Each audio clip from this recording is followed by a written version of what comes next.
ஜோதிடம் ஒரு உண்மையை தெளிவாக சொல்லுகிறது. இந்த வாழ்க்கை ஒவ்வொரு மனிதனுக்கும் கர்மவினையினால் ஏற்பட்டது. அந்த கர்மவினையை அவன் அனுபவித்துதான் ஆக வேண்டும். இப்போது புதிய அறிமுகம் ஆச்சி ஹோட்டல் சாம்பார் 50 கிராம் ரூபாய் 20 மட்டுமே. இந்த கோவில்கள் இருக்கக்கூடிய நவகிரகங்கள் எதற்காக பிரதிஷ்டை செய்யப்பட்டது? ஜோதிடம் என்பது முழுக்க முழுக்க ஒரு அறிவியல். நிறைய பேர் பஞ்சாங்கம் பார்க்குறியா அப்படின்னா என்ன சொல்லுவாங்கன்னா, பஞ்சாங்கம் எல்லாம் பழசு அப்படின்னா. ஜோதிடத்தினுடைய நாயகர்களாக இருக்கிறது யாருன்னா, ஒவ்வொரு கிரகத்துக்கும் ஒரு தானியம், ஒவ்வொரு கிரகத்திற்கும் ஒரு விதமான உலோகம், ஒவ்வொரு கிரகத்திற்கும் ஒரு விதமான உணவு வகை, ருசி, இது அத்தனை இருந்து கொண்டே இருக்கிறது. கோவில் இருக்கக்கூடிய நவகிரகங்கள் மனிதனுக்கு அதிகப்படியான நன்மையை செய்யும். அதுவும் யாருக்கு நன்மையை செய்யும்னா, முருக பக்தர்களுக்கு மிக மிக அதிகமான நன்மையை செய்யும். பக்தி கர்மவினையை மாற்றும். பக்தி நவகிரகங்களுடைய வீரியத்தை குறைக்கும்.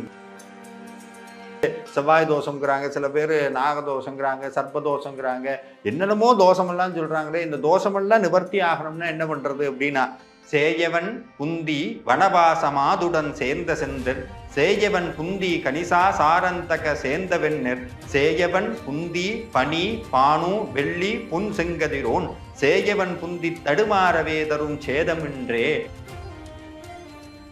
அது இது அப்படி இப்படின்னு எப்படி பார்த்தாலும் இதுதான் ஹிட்டான ஆஃபர்.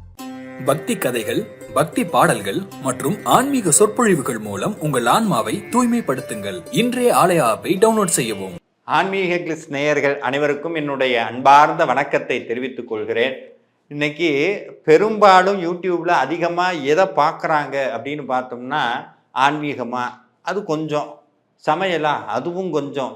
அதிகமாக எதை பார்க்குறோம்னா, என் ராசிக்கு என்ன போட்டிருக்கு, உன் ராசிக்கு என்ன போட்டிருக்கு, சனி பயிற்சி என்ன ஆச்சு, குரு பயிற்சி என்ன ஆச்சு. ஏன் அப்படின்னா, ஏதாவது ஒன்றா நமக்கு நல்லது பண்ணிடாதா அப்படிங்கிற ஒரு நம்பிக்கை தான். இதெல்லாம் நம்ம பார்க்கும்போது ஜோதிடம் அப்படிங்கிற ஒரு விஷயம் இன்னைக்கு என்ன ஆகி போச்சுன்னா, சமீபத்தில் ஒரு புத்தகம் ஒன்று வாசித்து கொண்டு இருந்தேன். அதில் என்ன சொல்கிறாங்க அப்படின்னா, இன்னைக்கு ஜோதிடம்ங்கிறது ஒரு கேலி கூத்தாகி போச்சு. தினமும் வந்துருச்சு கேலண்டர் கிடைச்சா சிம்மராசிக்கு இதுன்னு சொல்கிற அளவுக்கு ஜோதிடம் இறங்கி போச்சுங்கிறாங்க. ஜோதிடம் என்பது முழுக்க முழுக்க ஒரு அறிவியல். அது முழுக்க முழுக்க அறிவியல். எதை செய்தாலும் அதற்கு எதிரான, எதை செய்தாலும் அதற்கு ஒரு விளைவு வருங்கிறது இந்த உலகத்தில் மாற்ற முடியாத, மறுக்க முடியாத ஒரு உண்மை. அந்த உண்மையை மையமாக வைத்து கர்மவினை, கர்ம கோட்பாடு, செயல் விளைவு கோட்பாடு, இதையெல்லாம் அடிப்படையாக வச்சு, வான சாஸ்திரத்தை அடிப்படையாக வைத்து ஒரு அற்புதமான ஒரு அறிவியல் தான் ஜோதிடம். அந்த ஜோதிடத்தினுடைய நாயகர்களாக இருக்கிறது யாருன்னா, 9 நவகிரகம். நவகிரகம், நவம்னு சொன்னா 2 அர்த்தம். ஒன்று 9, இன்னொன்று புதிது. அதுக்கடுத்து கிரகம் அப்படின்னா கிரகிப்பது, ஏதோ ஒரு இடத்துல இருந்து ஏதோ ஒரு விஷயத்தை கிரகித்துக் கொள்வது அப்படிங்கிறது தான் கிரகம், நவகிரகம். இந்த நவகிரகம் அப்படின்னு எடுத்துட்டீங்கன்னா, நீங்க கோவிலுக்கு போனீங்கன்னா 9 கிரகம் இருக்கும். அதுல ஒவ்வொரு வகையான வஸ்திரம் உடுத்தியிருப்பாங்க, ஒவ்வொரு விதமான வண்ணத்துல. சூரியனுக்கு சிகப்பு, சந்திரனுக்கு வெள்ளை, செவ்வாய்க்கு சிகப்பு, புதனுக்கு பச்சை, வியாழனுக்கு மஞ்சள், அதே மாதிரி சுக்கிரனுக்கு ஒரு வகையான சந்தனமும் வெள்ளை, அதுக்கப்புறம் சனீஸ்வரனுக்கு கருநீலம், ராகுவுக்கு கருப்பு, கேதுவுக்கு பலவண்ணம், இது எல்லாம் வச்சிருப்பாங்க. அது மட்டும் இல்லாமல் ஒவ்வொரு கிரகத்துக்கும் ஒரு தானியம், ஒவ்வொரு கிரகத்திற்கும் ஒரு விதமான உலோகம், ஒவ்வொரு கிரகத்திற்கும் ஒரு விதமான உணவு வகை, ருசி, இது அத்தனை இருந்து கொண்டே இருக்கிறது. இது ஒரு பக்கம். அது மட்டும் இல்லாமல் பஞ்சாங்கம்னு ஒன்று இருக்கிறது. நிறைய பேர் பஞ்சாங்கம் பார்க்குறியா அப்படின்னா என்ன சொல்லுவாங்கன்னா, பஞ்சாங்கம் எல்லாம் பழசு அப்படின்னா. இன்னைக்கு நான் சொல்கிறேனே, வாக்கிய பஞ்சாங்கம்னு ஒன்று இருக்கிறது. அந்த வாக்கிய பஞ்சாங்கத்தினுடைய சைடில் பார்த்தீங்கன்னா, இந்த நேரத்தில் பூகம்பம் வரும், இந்த நேரத்தில் சுனாமி வரும். எனக்கு இன்னமும் ஞாபகம் இருக்கு, இந்த பெரிய இயற்கை பேரிடரெல்லாம் வரும்போது அது வர்றதுக்கு முன்னாடியே அந்த வாக்கிய பஞ்சாங்கத்தை எடுத்து பார்த்தீங்கன்னா அதை போட்டிருக்கான், இந்த நேரத்தில் இந்த இடத்துல சுனாமி வரும், இந்த நேரத்தில் இந்த இடத்துல பூகம்பம் வரும்.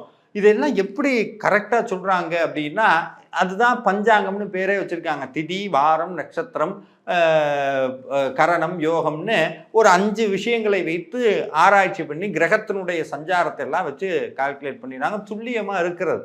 இது இப்படியே போய்கொண்டே இருக்கும்போது ஜோதிடம்ங்கிறது நம்ம அதை மறுக்கிறதுக்கு முன்னாடியும் எடுக்கிறதுக்கு முன்னாடியும் ஒரு தெளிவான பார்வை ஜோதிடத்தின் மேல நமக்கு வேணும். ஜோதிடம் ஒரு உண்மையை தெளிவாக சொல்லுகிறது. இந்த வாழ்க்கை ஒவ்வொரு மனிதனுக்கும் கர்மவினையினால் ஏற்பட்டது. அந்த கர்மவினையை அவன் அனுபவித்துதான் ஆக வேண்டும். அந்த ஜோதிடத்தை நம்பி ஜாதகத்தை பார்த்தாலும் சரி, பார்க்கலைனாலும் சரி, அதை அனுபவித்து தான் தீர வேண்டும். இன்னமும் இந்த உண்மையை நம்மளுடைய தர்மமும் சொல்லுகிறது. இந்த உடம்பே பிராரப்த தேகம்தான். பிராரப்த தேகம்னா என்னன்னா, நம்மளுடைய கர்மவினையினால் ஏற்பட்ட உடம்பு, கர்மவினையை கழிக்க வேண்டி வந்த உடம்பு. இன்னும் ஒரு கோடி மேலே போய் ஒரு மனிதனுக்கு மரணம் எப்போ வரும் அப்படின்னா, பிராரப்தம் முடிஞ்சு போச்சுன்னா மரணம் வந்துடும். கர்மவினை முடிஞ்சு போச்சுன்னா, ஒருத்தனுக்கு இவ்வளவுதான் அந்த கர்மவினை அனுபவிச்சாச்சு அப்படின்னா எப்படி வேணா வந்துடும். சில பேர் விபத்துனாலம்பாங்க, சில பேர் நோயினாலம்பாங்க. அதெல்லாம் இல்லை. வினை முடிஞ்சு போச்சா உடம்பு கட்டி போட்டு அடுத்த உடம்புக்கு இந்த ஆத்மா கிளம்பிடும். அப்போ இந்த உடம்பே வினையினால் ஏற்பட்டது தான். உடம்பே வினையினால் ஏற்பட்டதுன்னா இந்த உடம்பு இருக்கிற ஊரு, இந்த உடம்பு இருக்கிற குடும்பம், இந்த உடம்பு இருக்கிற இந்த உறவுகள் எத்தனையும் பாருங்க, கர்ம வினையினால் நமக்கு ஏற்பட்ட விளைவுகள் தான் இது அத்தனையும். இதை அனுபவிக்கிறதுக்காக தான் இந்த வாழ்க்கை. இந்த வாழ்க்கையில் இந்த கர்ம வினையை சரியாக அனுபவிக்க வைப்பது தான் நவகிரகத்தினுடைய வேலை. நம்ம ஜாதகத்தை எடுக்கிறோம், இங்கே குரு இருக்கிறார், இங்கே சனி இருக்கிறார், இங்கே ராகு இருக்கிறாருன்னா நிறையா இப்போ படங்கள் எல்லாம் கிண்டல் பண்ண ஆரம்பிச்சுட்டாங்க. இது என்ன அப்படி இருக்குமா, இப்படி இருக்குமா? இது அத்தனையுமே என்னென்னா, இது அத்தனையுமே உண்மையை நம்ம ஏற்றுக்கலைனாலும் ஏற்றுக்கொண்டாலும் உண்மை அப்படியே தான் இருக்கும். நான் சூரியனை நம்பவே மாட்டேன் அப்படின்னா அதுக்கு நம்ம ஒன்றும் பண்ண முடியாது. சூரியன் இருந்துக்கிட்டே தான் இருக்கும். அதே மாதிரி கிரகத்தினுடைய நகர்வை வைத்து, கிரகத்தினுடைய நாம் பிறந்த போது இருந்த அந்த ஒரு அமைப்பு இருக்கும். அது ஜனன கால ஜாதகம். அதோடு கூடி கோச்சாரம்னு சொல்லுவாங்க. அதாவது தற்போது இருக்கக்கூடிய கிரகநிலை, அது கோச்சாரம்.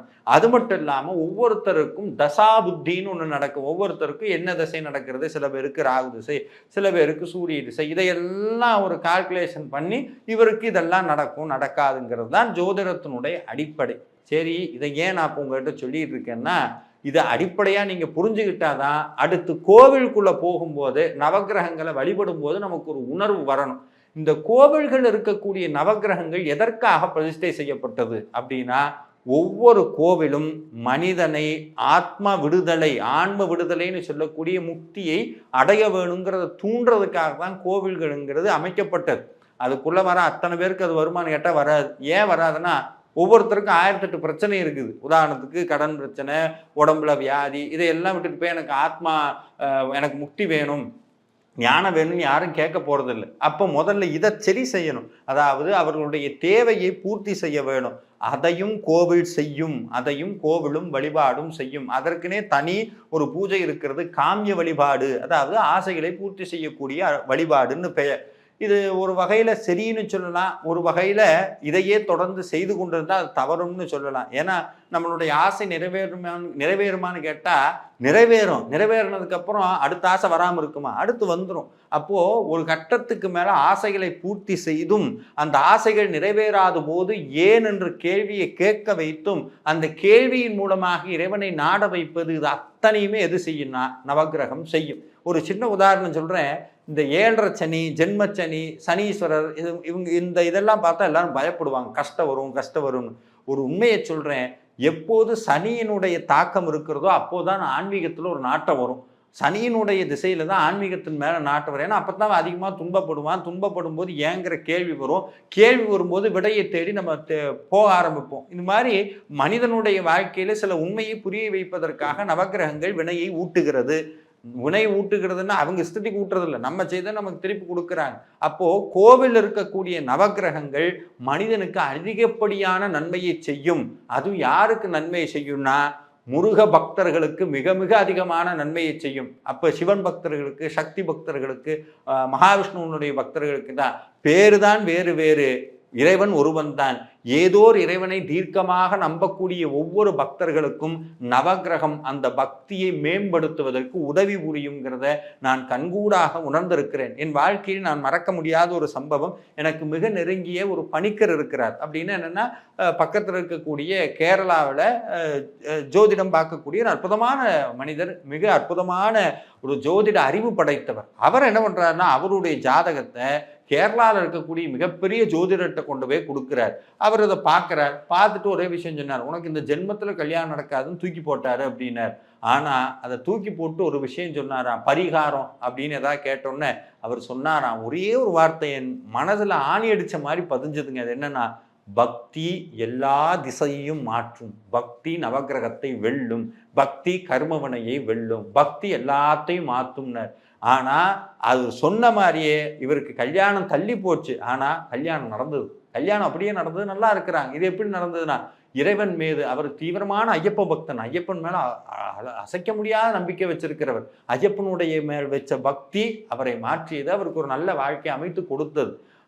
அப்போ பக்தி கர்மவனையை மாற்றும், பக்தி நவகிரகங்களுடைய வீரியத்தை குறைக்கும். அது மட்டுமல்ல, பக்தி நவகிரகங்களுக்கு எதிரானதல்ல. பக்தி பண்ண பண்ண பண்ண பண்ண எந்த கர்மவனையை நாம் அனுபவிக்கணும்னு விதி இருந்ததோ அந்த விதி நமக்கு நடந்தாலும், உதாரணத்துக்கு ஒரு துன்பம் வந்தாலும் இறைவனுடைய பெயரை சொல்லிக்கொண்டு முருகா முருகா முருகான்னு சொல்லும்போது அந்த துன்பம் என்னை ஏதும் செய்வதில்லை. காரணம், துன்பமும் இறைவன் கொடுத்த பரிசு, முருகன் கொடுத்த பரிசுங்கிற பக்குவ நிலை வந்த அடுத்த நிமிடமே நவகிரகத்தினுடைய அருளும் நமக்கு வர ஆரம்பிச்சிடும். இப்பேற்பட்ட நவகிரகத்தினுடைய தொல்லையிலிருந்து, ஜாதக தோஷத்திலிருந்து நான் விலக வேண்டும். என் ஜாதகத்துல சில தோஷம் சொல்லி இருக்கிறாங்க.